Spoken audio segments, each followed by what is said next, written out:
करायचं स्मरण. गुरुर्ब्रह्मा गुरुर्विष्णू गुरुर्देहो महेश्वरः श्री सद्गुरु साक्षात परब्रह्म तस्मै श्री श्री सद्गुरुवे नमः. जय जय रघुवीर समर्थ. जय जय रघुवीर समर्थ. श्रीमत श्रीदासबोध दशक 17वा. प्रकृती पुरुष नाम. समास पहिला. देव बलात्कार नाम. श्रीराम समर्थ. निश्चळ ब्रह्मी चंचल आत्मा. सकळा परजो परमात्मा. चैतन्य साक्षी ज्ञानात्मा षडगुणेश्वरू. जय जय रघुवीर समर्थ. जय सद्गुरू. श्री समर्थ कृपेने उत्तमाची सुरुवातच आपल्याला प्रार्थनेने करून दिली. गुरुर ब्रह्मा गुरुर्विष्णू गुरुर्देहो महेश्वरा.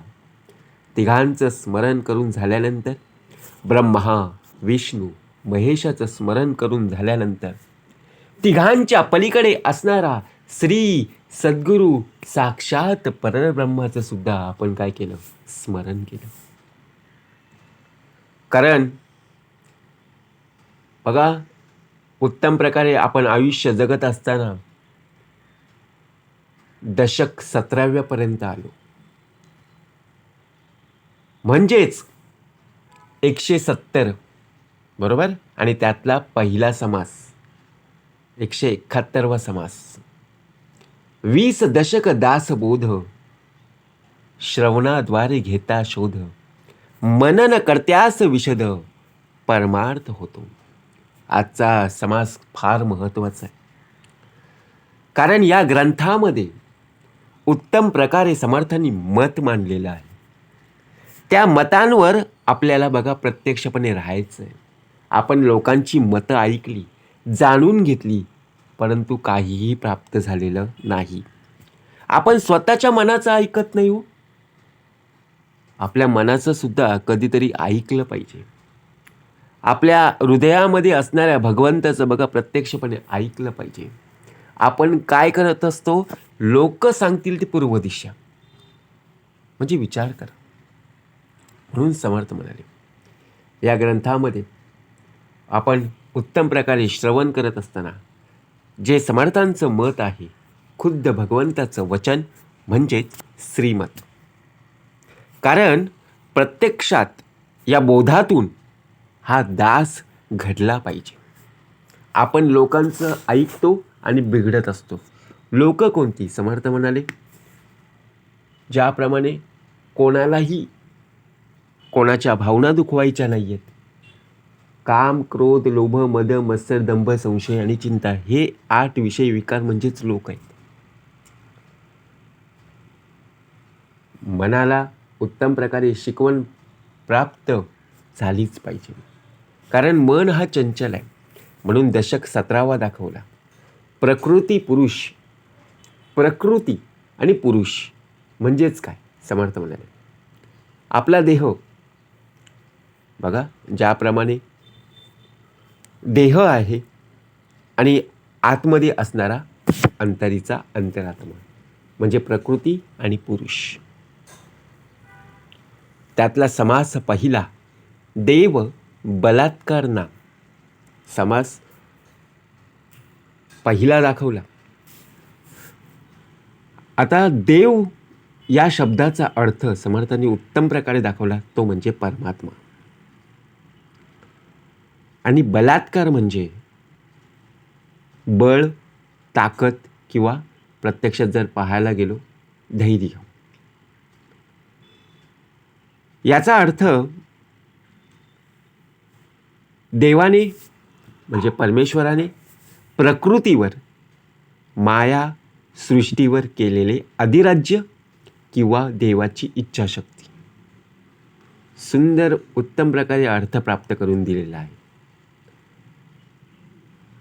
त्यातली पहिलीच ओवी आपण श्रवण करून घ्यायच्या अगोदर उत्तम प्रकारे नामस्मरण का करणं गरजेचं आहे? कारण मनाला स्थिरावर आणायचं आहे. मन चंचल आहे. म्हणून करूया श्रवण श्रीराम समर्थ. निश्चल ब्रह्मी चंचल आत्मा, सकळा परजो परमात्मा, चैतन्य साक्षी ज्ञानात्मा, षड गुणेश्वर. समर्थ म्हणाले निश्चल ब्रह्मी चंचल आत्मा. आता चंचल कोण? मूळ परब्रह्म हे निश्चळ आहे. त्यामध्ये जे चंचल स्फुरण उत्पन्न होते तोच आत्मा होय. तो सर्वांहून श्रेष्ठ, म्हणून त्यास परमात्मा असं म्हटलेलं आहे. चैतन्य, साक्षी, ज्ञानात्मा, षडगुणेश्वर ही त्यांची नावं आहेत. आता विचार जर आपण केला, ज्या वेळेला आपला जन्म झाला, या पृथ्वी तलावर प्रत्यक्षात आपण जन्माला आलो, आपल्या अंतरी, बरोबर, तोच भगवंत आहे जो आपली शेवटच्या क्षणापर्यंत सेवा करणार आहे. तो निश्चळ ब्रह्मी आहे. तो चंचल नाहीये. चंचल हा आपला देह आहे. का चंचल झालेला आहे? कारण त्याचं मन पूर्णपणे चंचल आहे. आता आपण आपल्या जागेवर बसलेलो आहोत, परंतु आपण आपल्या जागेवर बसलो असताना सुद्धा आपलं मन घराकडे आहे. बायको काय करत असेल, आई काय करत असेल, मुलगी काय करत असेल, वडील काय करत असतील, भाऊ काय करत असेल, वहिनी काय करत असतील, म्हणजे लक्ष कुठे आहे? मन. समर्थ म्हणाले मन तिकडे आहे, देहाने तू इथे आहेस. मनाला कोणी थांबू शकत नाहीये. अहो, जागच्या जागी आपण अमेरिकेला जाऊन येतो. तो विचार करा, एवढा मन फास्ट आहे. मनाला वेग किती आहे? मनासी टाकिले मागे, गतीसी तुलना नसे. समर्थ म्हणाले मनाला एकाग्र करायचं आहे. जेव्हा आपण अभ्यास करतो, बरोबर, किंवा एखादी मॅच असेल, कशी आपण टक लावून पाहतो, आणि तेव्हा लाईट जर गेली तर बघा किती धिंगाणा आपण घालतो.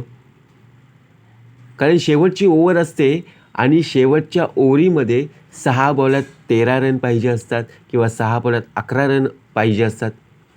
तेव्हा मॅच पाहायला किती इंटरेस्ट असतो बघा. आणि अचानक लाईट गेली, किती कावराबावरा होतो. मन कुठे होतं? पूर्णपणे मॅचकडे होतं. आणि त्यावेळेला लाईट गेली, काय झालं? बरोबर. आणि मॅच ओव्हर बघा प्रत्यक्षपणे संपल्यानंतर ती लाईट आली, काय झालं? 2 मिनिटाचा राग. बरोबर. म्हणून समर्थ म्हणाले आपल्या देहाला चंचल होता कामा नये. आता चंचल जो देह आहे तो कसा होतो? तर आपल्या मनामुळे. मन हा इंद्रियाचा राजा आहे. 5 कर्म इंद्रिये आणि 5 ज्ञान इंद्रिये मिळून हा 10 इंद्रियाचा नरदेह आहे. सर्व इंद्रियांना बघा प्रत्यक्षपणे ताब्यात कोण चालवतं? बघा, ताब्यात घेणारा कोण आहे? तर मन आहे.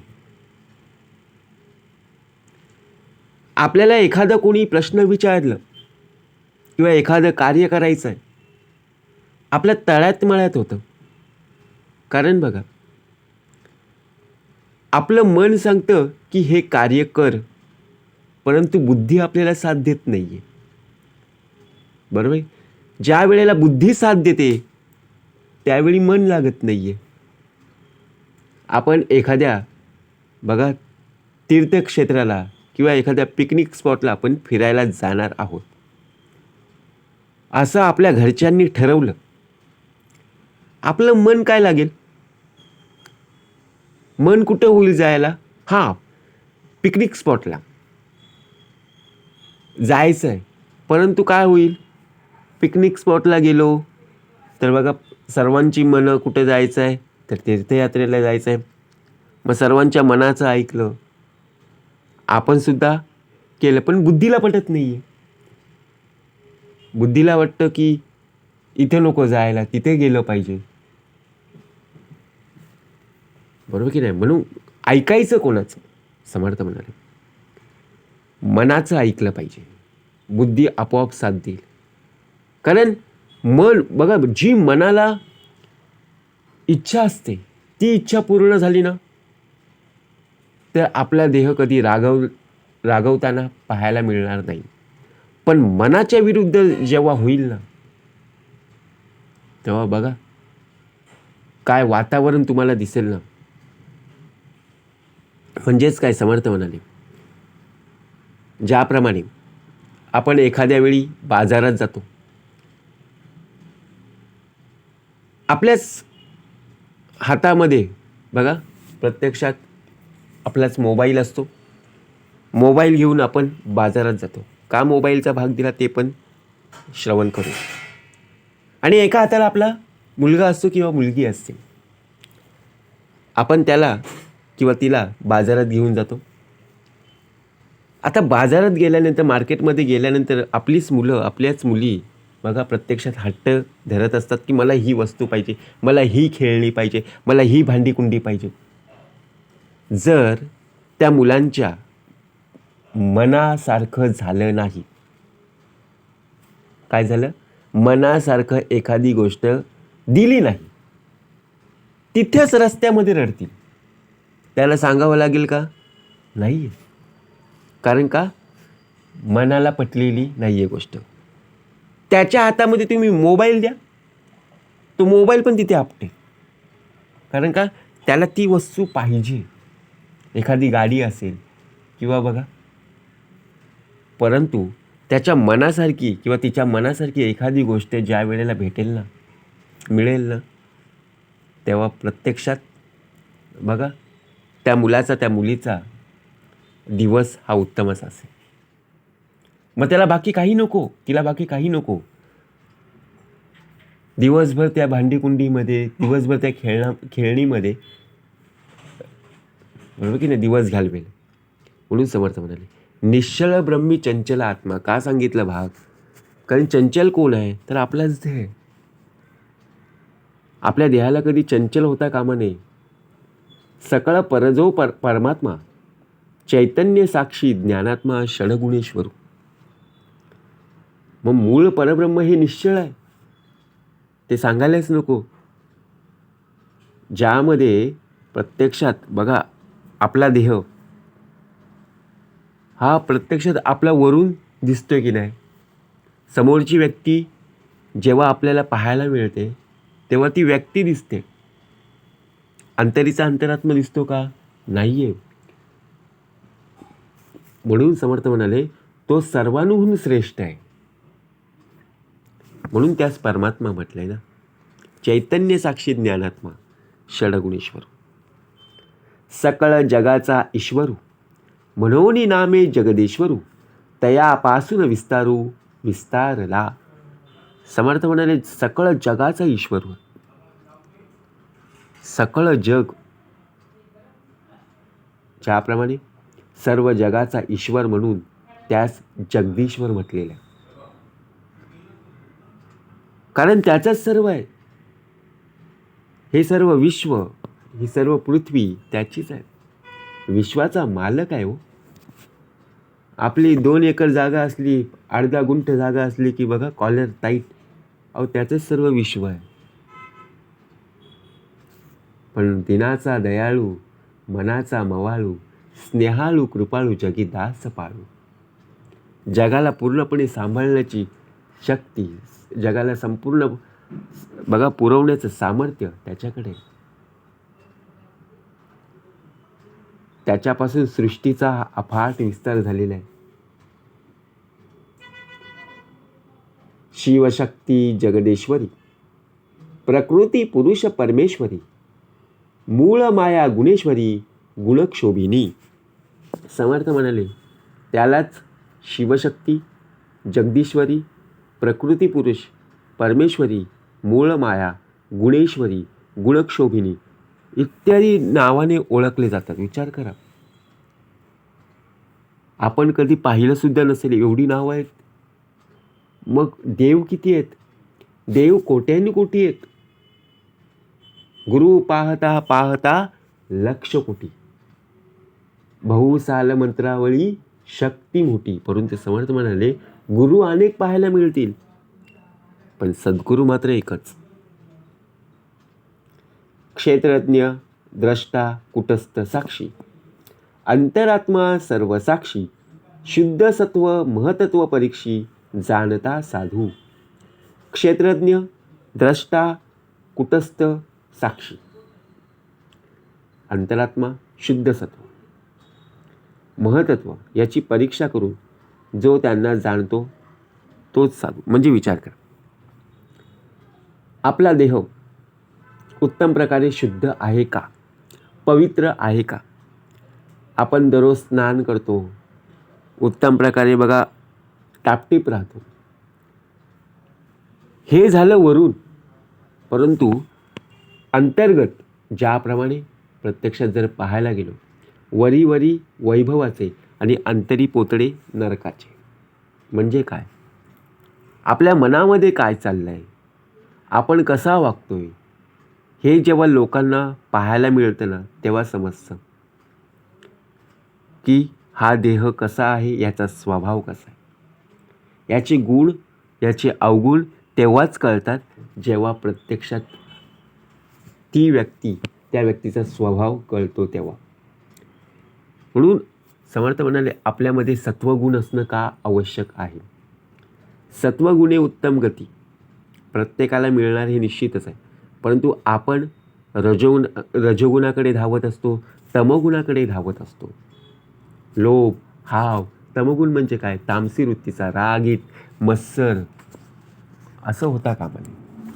ब्रह्मा विष्णू महेश्वरू, नाना पिंडी जीवेश्वरू, त्यास भासती प्राणी मातृ, लहान थोर.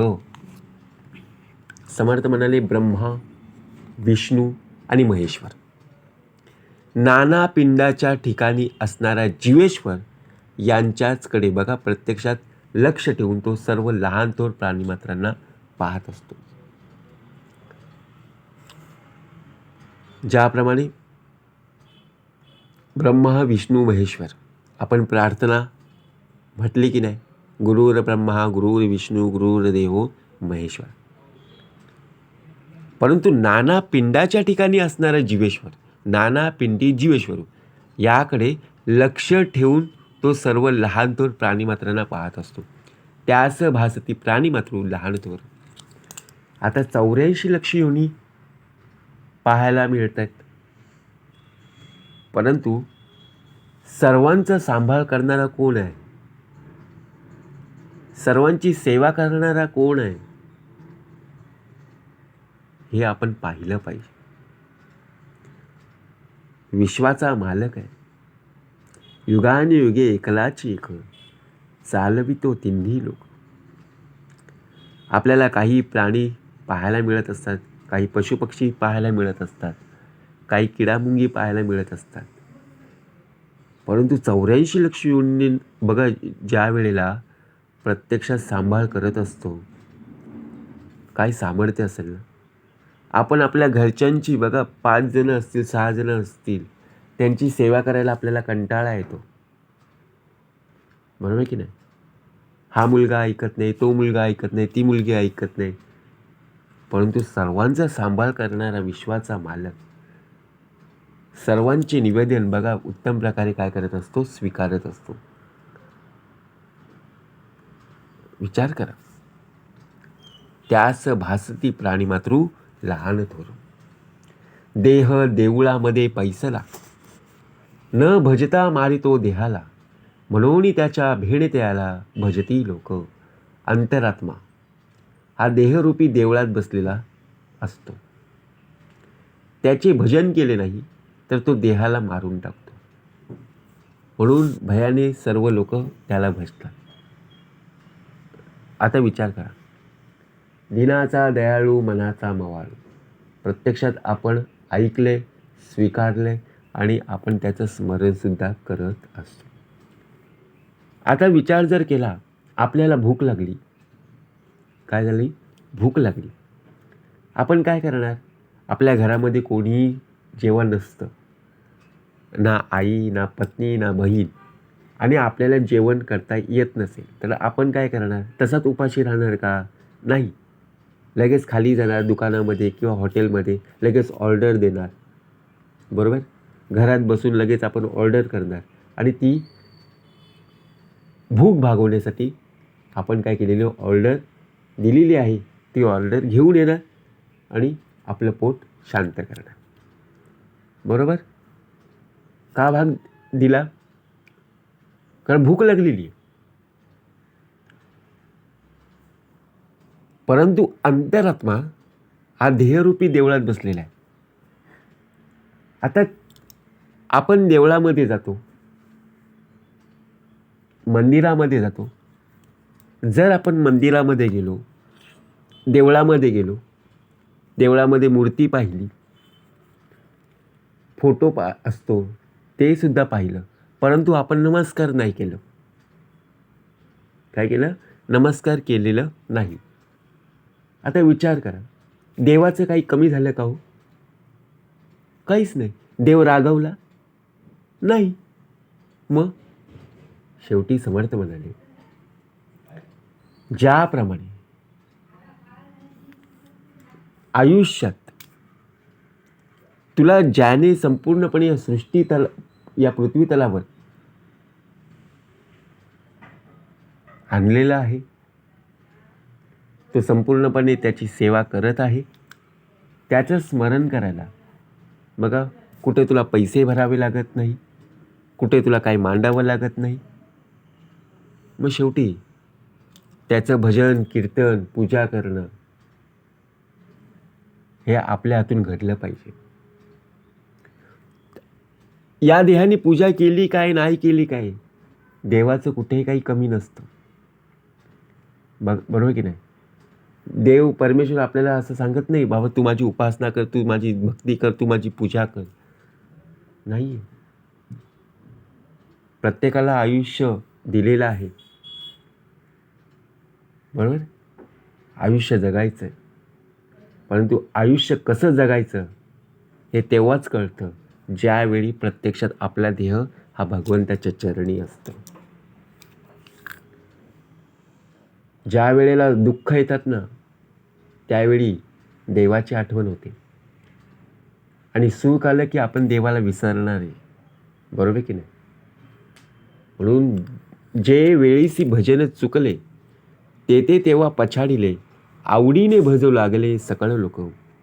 ज्या ज्या वेळी भजनात चूक होते तेव्हा तेव्हा तो लोकांना छळतो, म्हणून आवडीने सर्व लोक त्याला भजू लागले. आता विचार करा, ज्या ज्या वेळी आपण भजनाला बघा, प्रत्यक्ष भजन असतं, कीर्तन असतं, आपण उपासना करत असतो, पूजा करत असतो, त्यावेळी काही वेळेला बघा, एखादी आरती आपण म्हणत असताना किंवा देवाची पूजा करत असताना एखादी वेळी चूक होते. चूक होते म्हणजे काय बघा, एखादा शब्द इकडे तिकडे होतो. मग देव कधी कोपला का हो? नाहीये. अहो, चूक आपल्याकडूनच होणार ना. आता निरंजन लावलंय, दिवा लावलाय, दिवा जळो देवापाशी, उजेड पडो सर्वांपाशी. माचीसने बघा उत्तम प्रकारे आपण ती वात केलेली असते, दिव्यामध्ये आपण तेल ओतलेलं असतो आणि देवासमोर लावलेला आहे, आणि 2 सेकंदात तो दिवा विझतो. आपण काय विचार करणार? आपल्या मनामध्ये काय येणार? अरे बापरे, दिवा विझला. अहो, दिवा विझला, वारा आहे, किंवा ती कापसाची वात बघा, ती खाली गेली असेल, पुन्हा लाव, प्रयत्न कर. परंतु ओरडतील कोण? देव ओरडणार आहेत का? नाहीये. आजूबाजूची लोक. तुला नीट लावता येत नाही का रे? तुला फॅन बंद नाही करता येत का रे? ओरडणार कोण? हेच, बरोबर की नाही? म्हणून आवडीने सर्व लोक त्याला बघा प्रत्यक्षपणे केव्हा भजू लागले? जेव्हा त्याने ती दुसऱ्यांदा वात लावली, उत्तम प्रकारे बघा वात पेटवली, तेव्हाच.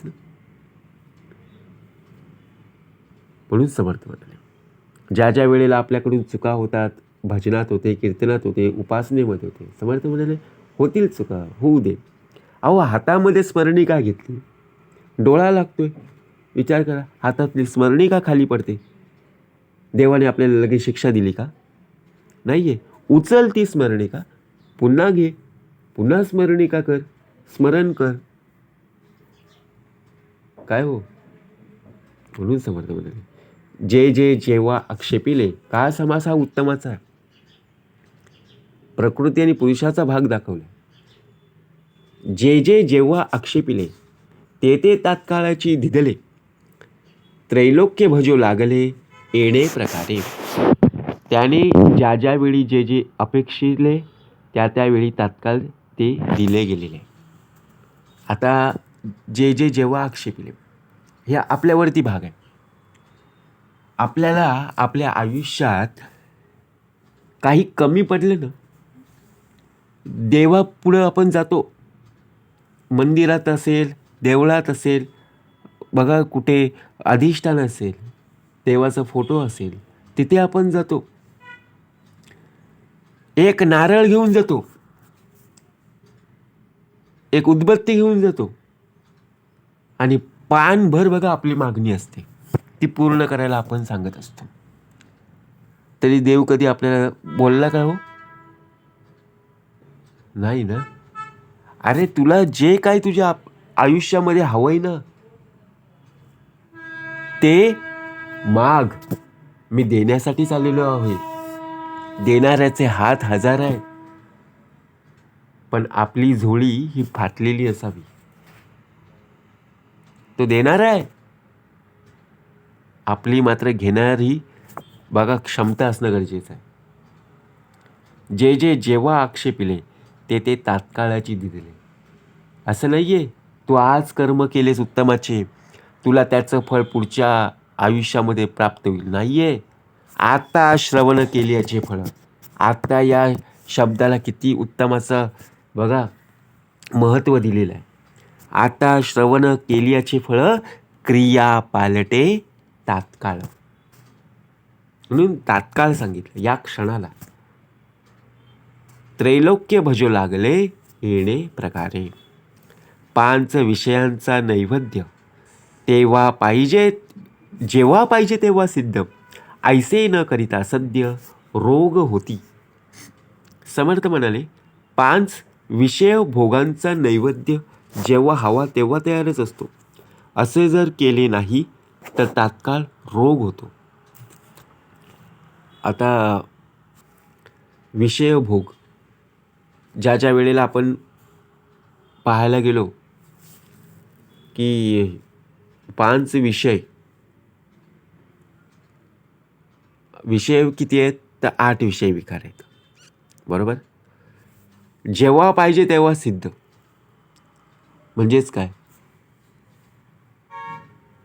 ज्याप्रमाणे 5 विषय भोगांचा नैवेद्य जेव्हा तयार होत असतो तेव्हा तो तात्काळ बरा होत असतो. जेने काळे नैवेद्य पावेना, तेने काळे देव राहेना. भाग्य वैभव पदार्थ नाना, सांडून जातो. समर्थ म्हणाले, ज्यावेळी नैवेद्य मिळत नाहीसा होत, त्यावेळी देव तिथे राहत नाही. भाग्य वैभव नाना पदार्थ टाकून तो देह त्याग करत असतो. आता विचार करा, आपण मंदिरामध्ये जात असतो, देवळामध्ये जात असतो, तिथे सुद्धा आरती पाहायला मिळत असते ना. आरती करत असतात तेव्हासुद्धा आपण तिथे हजर असतो.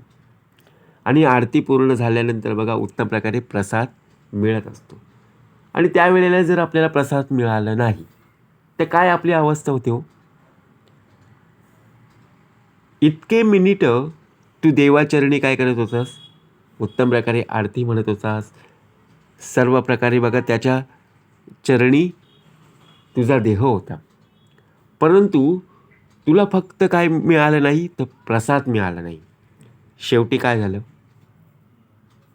क्रोध उभा राहिला, मत्सर उभा राहिला, 5 विषय विकार. बरोबर की नाही? जातो तो कळो देईना, कोणास ठाऊके होईना. देवे विन अनुमानिना, कोणास देव. समर्थ म्हणाले, तो जातो तेव्हा कुणाला कळू देत नाही आहे, कुणाला माहीतही होत नाही आहे. देवाशिवाय देवाचं रहस्य कुणाला कळणार हो? आता विचार करा.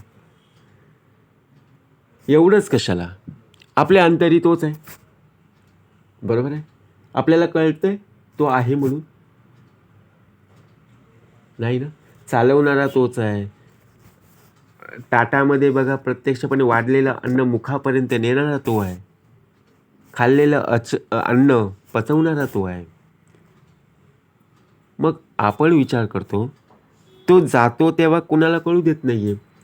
जेव्हा आपण या पृथ्वी तलावर जन्म घेतला तेव्हा तो आपल्या अंतरी होता, आणि जेव्हा आपली पुण्याई संपेल, शिल्लक संपेल, तेव्हा तो आपल्या शरीरातून बाहेर जाईल. तेव्हासुद्धा आपल्याला कळणार नाही आहे, कुणाला माहीतही होत नाही आहे. कारण देवाशिवाय देवाचं रहस्य कुणाला कळणार हो? ज्याच्या वंशी जावे तेव्हा त्याला कळे. देव पहावया कारणे, देऊळे लागती पाहणे, कोठेतरी देऊळाच्या गुणे देव प्रकटे. देव पाहण्याकरिता आपण देवालयांचा शोध घेत असतो, तेव्हा कुठेतरी देवळाच्या गुणाने देव प्रगट होतो.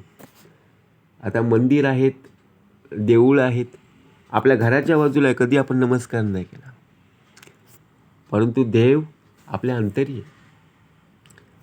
तो आहे म्हणून आपण मंदिरापर्यंत पोहोचलो ना, बरोबर आहे की नाही. म्हणजेच प्रत्येक ठिकाणी मंदिर आहे, देऊळ आहे, नमस्कार करता आलं पाहिजे. देऊळे म्हणजे नाना शरीरे, तेथे राहिजे जीवेश्वरे, नाना शरीरे नाना प्रकारे अनंत भेदे. समर्थ म्हणाले देऊळे म्हणजे नाना शरीर. अनेक ठिकाणी देवळे असतात, पाहायला मिळत असतात, त्यातच जीवेश्वर राहत असतो. नाना प्रकारचे नाना शरीरे असतात, त्यात अनंत भेद असतो. चालती बोलती देऊळे, त्यामध्ये राहिजे राहुळे, जितुके दितुके जितुके देऊळे तितुके सकळे, कळली पाहिजे. आता विचार करा, शरीर हे चालतं बोलतं आहे, बरोबर. आपला देह म्हणजे देऊळ आहे, आणि या देवळामध्ये अंतरीचा अंतरात्मा आपल्या हृदय, तो परमेश्वर आहे, देव आहे, बरोबर की नाही. म्हणजे आपला हा देह, जसं आपण आपल्या गावामध्ये शहरामध्ये बघा मंदिर असतं, देऊळ असतं, त्याला आपण कसं उत्तम प्रकारे सजावट करत असतो, रंगरंगोटी करत असतो, फुलांनी सजवलेलं असतं. तसा आपला देह हा प्रत्यक्षात एक प्रकारे देऊळ आहे, मंदिर आहे. त्याची सजावट करता आली पाहिजे, बरोबर की नाही. उत्तम प्रकारे रंगरंगोटी दिले पाहिजेत. परंतु आपण आपले गुण न दाखवता आपले अवगुण दाखवायला आपण सुरुवात करतो. समर्थ म्हणाले चालती बोलती देऊळे, त्यामध्ये राहिजे राहुले, जितुके देऊळे तितुके सकाळी, कळली पाहिजेत. मच्छ कुर्म वाराह देऊळे, भूगोल धरिला सर्व काळे, कराळे निर्मळे किती एक. समर्थ म्हणाले मत्स्य, मत्स्य म्हणजे मासा, कुर्म म्हणजे कासव, वराह ही पण देवालयच आहेत ना, त्यांनीच हा भूगोल सर्व काळ सावरून धरलेला आहे. काही देवळं म्हणजे शरीर अकराळ विकराळ असतात, तर काही निर्मळ असतात. विचार करा, चालवणारा प्रत्यक्षात भगवंत आहे ना. जळी स्थळी काष्टी पाषाणी, का सांगितलं. मत्स्य, मत्स्य म्हणजे मासा, पाण्यातील मासा, झोप घेतो कैसा, ज्याच्या वंशी जावे तेव्हा त्याला कळे. आता कासव, कुर्म, कासव पाहिलात का हो. कासवाचं संपूर्णपणे वरचं आवरण बघा किती टणक असतं. वराह का भाग दिला. आपण ज्याप्रमाणे जलचर पाहिलेले आहेत, उभयचर, खेचर, वनेचर, भूचर, किती प्रकारे आहेत.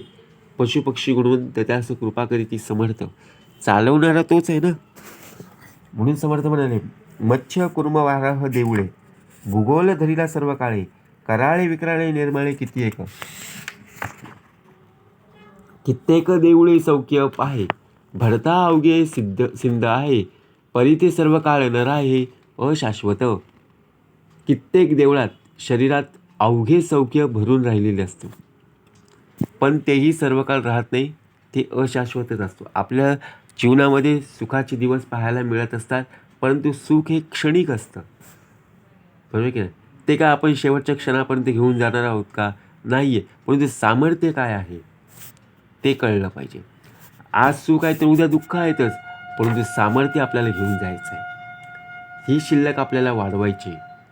अशाश्वताचा मस्तकपणी जयाची एवढी करणी, दिसेना तरी काय झाले धनी, तयाचीचा म्हणावे. समर्थ म्हणाले, आयुष्यात किती पैसा जरी कमवलास ना, तरी तुला ते शक्यच नाही जेवढं तुझ्या बँकेमध्ये प्रॉपर्टी आहे. तुझ्या कपाटामध्ये बघा तिजोरी पूर्णपणे भरलेली आहे, ती तशीच राहणार आहे. तुझे हात जसे रिकामे आलेले आहेत तसेच रिकामे जाणार आहेत. अशाश्वताचा मस्तकपणी जो अंतरात्मा, त्याची ही सर्व अगाध, बघा प्रत्यक्षात जर पाहायला गेला तो दिसत नसला म्हणून काय झालं, त्याला सर्वांचा धनी म्हणावं लागेल ना. उद्वमुख न होता भेद, विमुख होता उदंड खेद, ऐसा अधौर्त संवाद होत जातो. अंतरात्म्याकडे लक्ष गेल्याने सर्व भेद मावळत असतो. त्याच्यापासून विमुख होऊन विषयाकडे लक्ष गेलं तर भेद निर्माण होऊन खेद होतो. याप्रमाणे अर्ध, बघा प्रत्यक्षात अधोर्ध आणि ऊर्ध्व म्हणजे काय, अंतरात्म्याकडे असा खालीवर होण्याचा संवाद हा नित्य नियमाने चालू असतो. सकाळांचे मूळ दिसेना, भव्य भारी आणि भासेना, निमिष्य एक वसेना, एके ठाई. सर्वांचं मूळ असून तो अंतरात्मा केव्हाही पाहायला मिळत नाही, कोणाला दिसत नाही. तो भव्य आणि प्रचंड असून तो भासत सुद्धा नाहीये, त्याची जाणीव सुद्धा आपल्याला होत नाहीये. तो क्षणभरही एका ठिकाणी राहत नाहीये. ऐसा अगाध परमात्मा, कोण जाणे त्याचा महिमा, तुझी लीला सर्वोत्तमा, तूच जाणसी.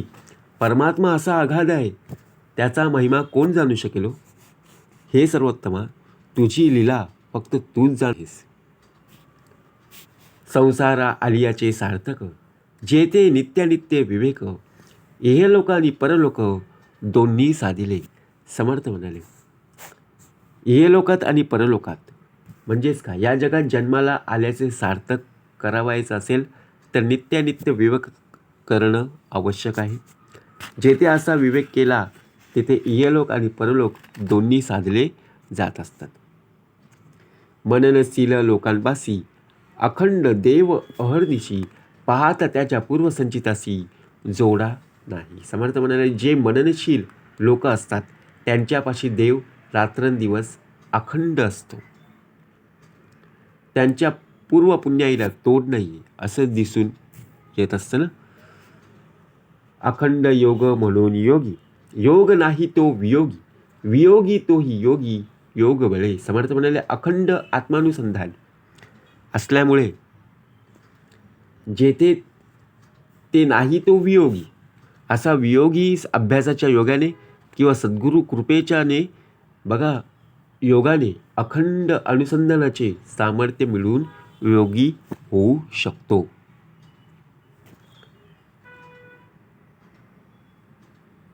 भल्यांची महिमा ऐसी, जे सन्मार्ग लावी लोकांसी, पोहणार असता बुडतयासी, बुडवणे दावे.